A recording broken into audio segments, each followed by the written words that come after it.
Manchester ইউনাইটেডকে 3-0 করলে bit করছে Spurs, অর্থাৎ ম্যানচেস্টার ইউনাইটেড 3-0 করলে হারছে।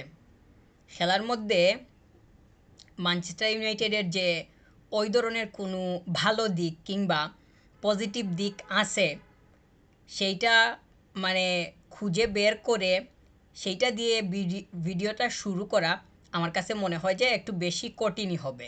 তাই সরাসরি চলে যাইতেছি স্পার্সের দিকে। স্পার্সের বিশেষ করে যদি মানে তাদের ডিফেন্ডারদের কথা বলি, মানে গার্নাচো সে তো ফুল ম্যাচ খেলছে। আমার কাছে মনে হয় যে একবারও তাদের ডিফেন্ডারদেরকে সে বিট করতে পারে নাই, অর্থাৎ সে তো লেফট উইং সাইডটাতে ওইখানে খেলছে, তো একবারও ভিতরে ঢুকতে পারে নাই। এত পরিমাণ সলিড ছিল তাদের ডিফেন্স। তারা যে ক্লিন শিট রাখতে পারছে এইটা আমার কাছে মনে হয় যে তাদের কিপারের কারণে হয় নাই, তাদের ডিফেন্ডারদের কারণেই হয়েছে।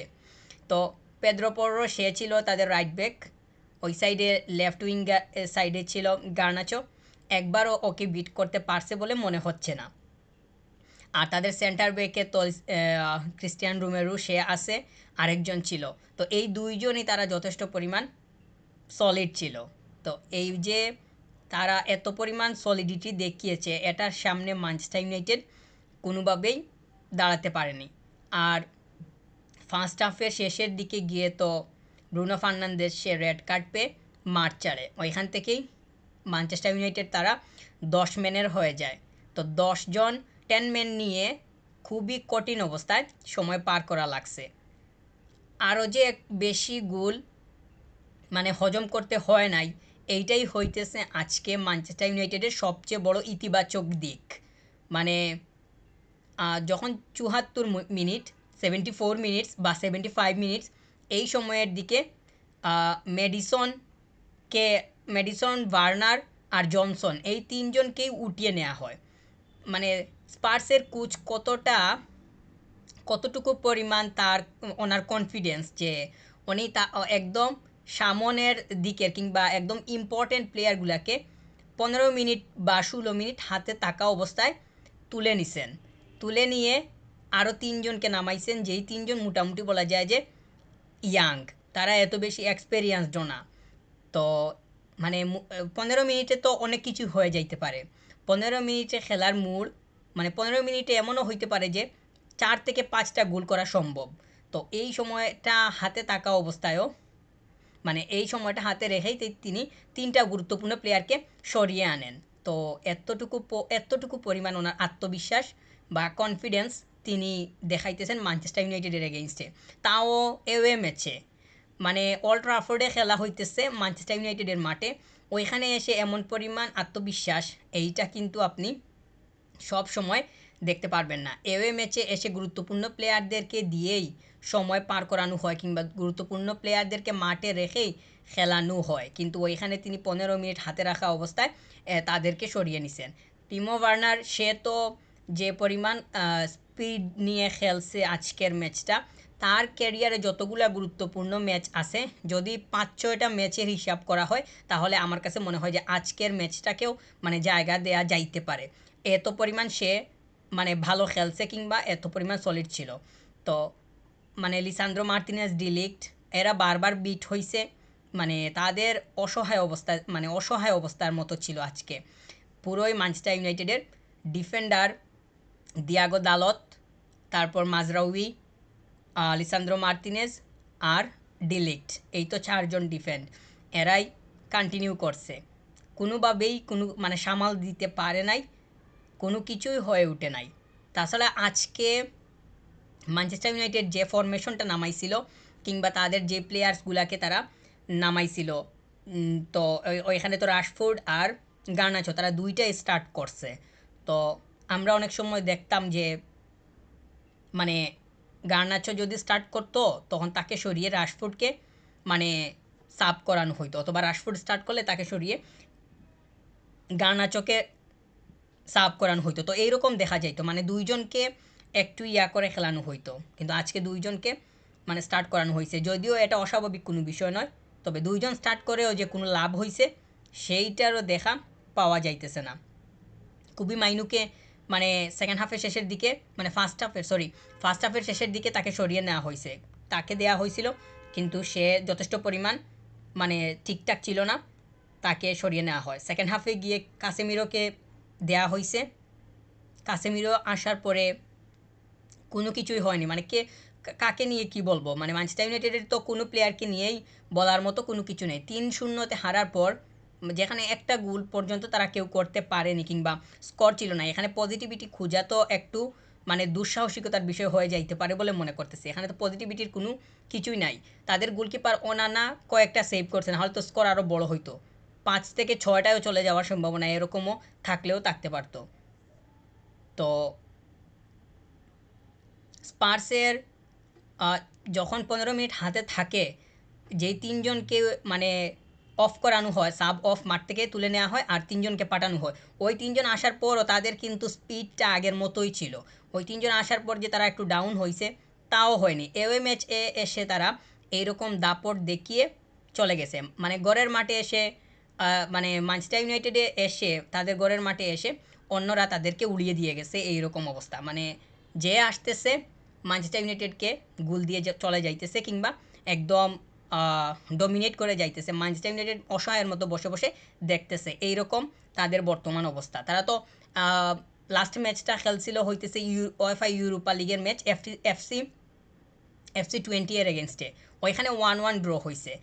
তো ওইখানেও তারা লাস্ট ম্যাচটা যে তারা খুবই ভালো খেলছিল কিংবা খুবই ইতিবাচক ছিল সেইটা বলারও কোনো সুযোগ নাই। আর আজকের ম্যাচের পরে তো কি আর বলার, তাদের ফ্যান্সরা যারা মাঠে আসছে তারা চ্যান্ট করতেছিল, তো চ্যান্টে কি বলতেছে এইটা আসলে শোনা যায় নাই।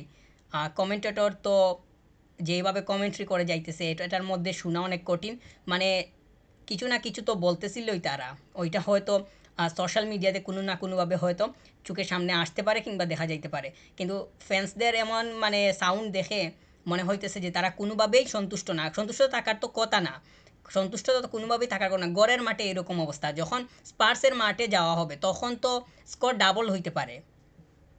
ওল্ড ট্রাফোর্ডের যদি এই অবস্থা হয় তাহলে এখান থেকে বের হলে তো আরও সমস্যা হওয়ার বা আরও সমস্যা দেখা দেওয়ার সম্ভাবনা তৈরি হইতে পারে, তাই না? তো ম্যানচেস্টার ইউনাইটেডের যে অবস্থা, এখান থেকে যদি তারা ওভারকাম করতে চায়, মানে ওভারকাম করতে চাইলে মানে পরিকল্পনা সঠিক বাস্তবায়ন ছাড়া আর কোনো উপায় নাই। এই যে প্লেয়ার আছে সেগুলোকে তো ব্যবহার করতে হবে, আর এই যে স্কোয়াডটা আছে কিংবা তাদের যে প্লেয়ারগুলো আছে যথেষ্ট পরিমাণ মানে তারা ভালো, মানে ভালো প্লেয়াররা আছে, কিন্তু সেইটাকে ঠিকঠাক মতো ব্যবহার করা যাইতেছে না। এরিক টেন হ্যাগ তিনি এরিক টেন হ্যাগ তিনি বারবার ব্যর্থ হইতেছেন সঠিক পরিকল্পনা সাজাতে, তিনি বারবার তিনি ধরা খাইতেছেন, যেইটা ম্যানচেস্টার ইউনাইটেডকে অনেক বুগাইতেছে। ব্রুনো ফার্নান্দেজের কিছু মানে দায়িত্বের অভাব কিংবা সঠিকভাবে নিজেকে মাঠে রাখতে না পারার কিছু বিষয় আজকে দেখা গেছে। তো সে যেইভাবে মাঠ ছাড়ছে, যে স্লাইডটা করে ওইটা সে না করলেও পারতো, মানে ওইটা তো এমন কোনো গুরুত্বপূর্ণ মাঠের অবস্থান ছিল না বা পজিশন ছিল না যে এখানে তাকে স্লাইডটা করতেই হবে। এই তো ওইটা তো সে নিজেকে একটু সামাল দিতে পারতো, কারণ সে তো দেখতেছেই যে একটু 19 থেকে 20 কিংবা একটু কঠিন স্লাইড হয়ে গেলেই রেফারিরা তারা রেড কার্ড দিয়ে দিতেছে। ওই যে আর্সেনালের ম্যাচে লাস্ট ম্যাচে ওইখানে ট্রোজার্ডকে, লিয়ান্ড্রো ট্রোজার্ড তাকে তো রেড কার্ড দেওয়া হইলো, তার ওইটা তো নিয়ে অনেক বেশি কথা হয়েছে পরে, যে ওইটা রেড কার্ড না হইলে পারতো বা ওইটা মানে ইয়েলো কার্ড হইলেও হইতো, এইরকম ব্লা ব্লা ব্লা অনেক কথা হয়েছে। কিন্তু এই যে মানে ব্রুনো ফার্নান্দেজ আজকে যে রেড কার্ডটা পাইছে এখান থেকে এটা নিয়েও অনেক কথা হইলেও হইতে পারে, যদিও এখনই কথা হবে কি না সেটা তো ম্যাচটা মাত্র শেষ হয়েছে। তো সে তার এখানে দায়িত্বের অভাব বলেই মনে করতেছি, সে এখানে তো এইভাবে স্লাইড না করলেও পারতো। সে জানেই তো মানে একটু থেকে একটু লেগে গেলে পায়ের সাথে বা বডির সাথে ওইখানেই রেড কার্ড দিয়ে দিতেছে রেফারিরা, মানে রেফারিরা খুব বেশি ফেয়ার থাকতেছে, খুবই ক্লিনিক্যাল থাকার চেষ্টা করতেছে, একটু কিছুই তারা মানে এদিক থেকে সেদিক এগুলো তারা গ্রহণ করতেছে না। তাহলে সে সে একজন মানে কি তাকে নিয়ে তো আর কি বলবো, মানে সে তো সব কিছু জানে, তাহলে এটার পরেও তবুও তার এইটাকে দেখে আমার কাছে মনে হচ্ছে যে তার দায়িত্বের অভাব ছিল। তো মোট কথা হইতেছে ম্যানচেস্টার ইউনাইটেডের বর্তমানে প্লেয়ার্স যারা আছে তাদের কোনোভাবেই একজনের সাথে আরেকজনের যোগাযোগের কোনো সম্পর্কই ঠিক নাই। মানে কোনো পরিকল্পনা সঠিক বাস্তবায়ন, মোট কথা হইতেছে পরিকল্পনা সঠিক বাস্তবায়ন হইতেছে না। ঘরের মাঠে এই অবস্থা, এখান থেকে বের হলে না জানি কী অবস্থা হয়। তো তাদের উন্নতির খুবই দরকার। তারা যদি সঠিকভাবে মানে প্রিমিয়ার লিগে যদি তারা ফাইট দিতে চায়, তারা যদি প্রিমিয়ার লিগে টিকে থাকতে চায় মানে সঠিকভাবে উপরের দিকে থেকে, তাহলে তাদের পরিকল্পনার সঠিক বাস্তবায়ন দরকার। আর এরিক টেন হ্যাগকে অনেক বেশি সচেতন থাকতে হবে বলেও মনে করতেছি। উনি যে কোনোভাবে ফরমেশন নিয়ে নামলে এইটা ধরা খাওয়ার সম্ভাবনা আছে। মানে ওল্ড ট্রাফোর্ডে খেলা বা ঘরের মাঠে খেলা, যে কোনো একটা স্টার্টিং 11 নামিয়ে দিলাম, হয়ে গেল, এইভাবে কিন্তু হবে না।